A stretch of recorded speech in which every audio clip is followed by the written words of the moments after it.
Hello everybody, this is Harold from Living in the Hill Country, and I would like to give you a slideshow presentation documenting the construction of the greenhouse.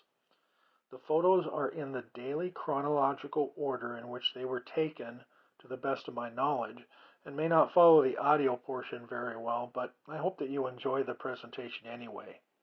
I would also ask, if you do like the slideshow, please remember to hit the like button, showing your support, make some comments, and subscribe to this channel. You can also check out our Facebook group page for more information. I'll leave the link in the description below. Alright, let's get started. The construction of the greenhouse began in the middle of January of 2018 and was completed in mid-March of that same year.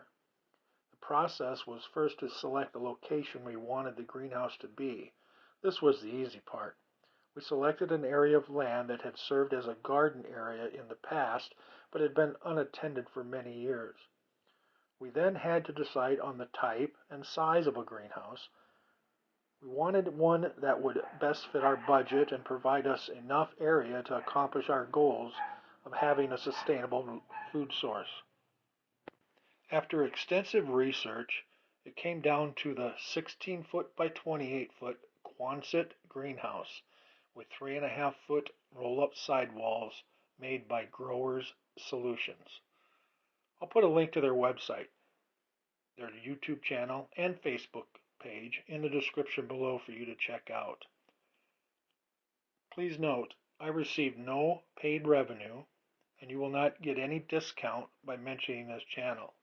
I am just a very satisfied customer that would give them a thumbs up, and I strongly recommend you consider them if you are planning to purchase a greenhouse in the future. They have high quality products and their service was exceptional. We got our order placed and the work began January 21st of 2018.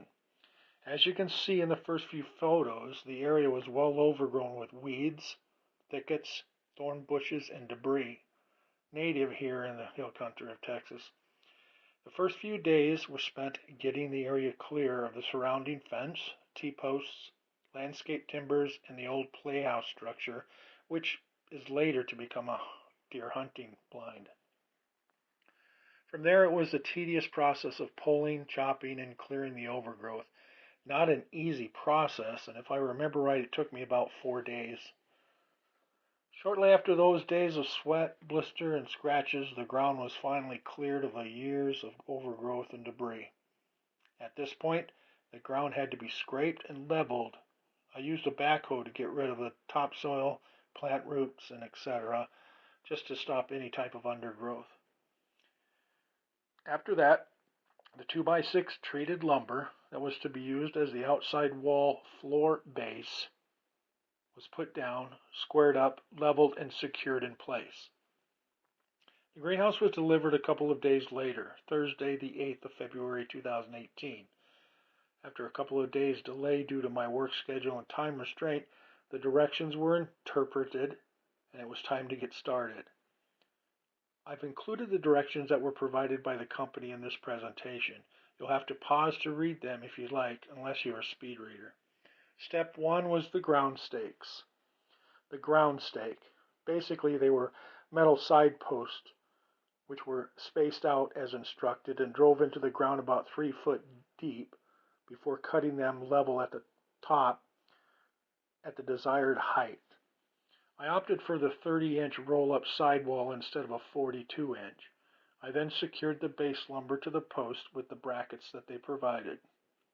This took a couple of days itself, being one guy and all. Anyway, from that point I put down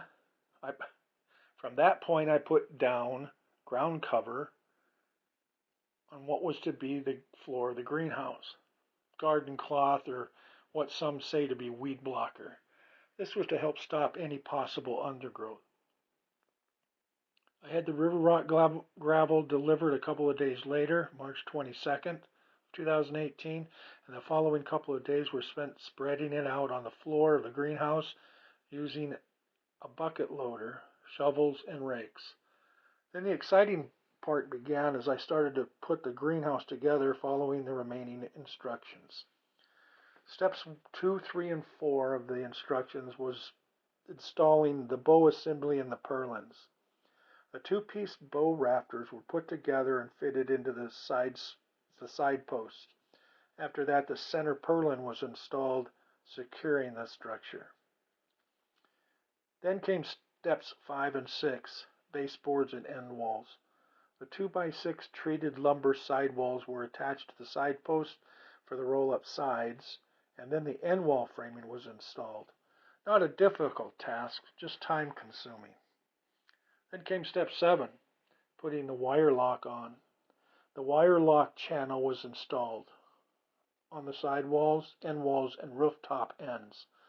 Finally, the structure was ready for the plastic film installation, which brings us to the last step, step 8, film installation.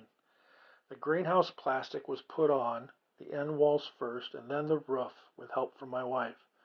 2 people were needed to control the plastic and the wind, but it wasn't at all that difficult.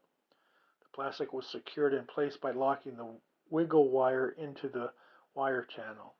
Then the wind strapping was put on, space between the roof bows making the plastic very secure and taut. After that, I installed 32-inch screen door, which I purchased from one of our local lumber yards, and the 50% shade cover that was purchased from Grower Solutions on the top to provide some protection from the Texas hot summer sun. All in all, the completed project took me about 20 days of working in my spare time and weekends, about 3 to 4 hours a day. It cost roughly $2,400 and change when all was said and done, give or take 100 or 2. 2 or more people could have easily completed the process in 1 to 2 days with the right planning and organization. After finishing the greenhouse, I ran a water source to the inside, put together temporary raised tables, and added multiple planting containers. You will see them and learn more about them in the future videos that I provide. A more detailed diary of the day-to-day from start to finish can be read on our Facebook group page. I left a link for you in the description below, like I said. As of today, the greenhouse is only used sparingly due to our permanent residency location after buying a house in town, time restraints, and the discouragement with the difficult learning curve on greenhouse gardening in Texas, Zone 8A. As of today,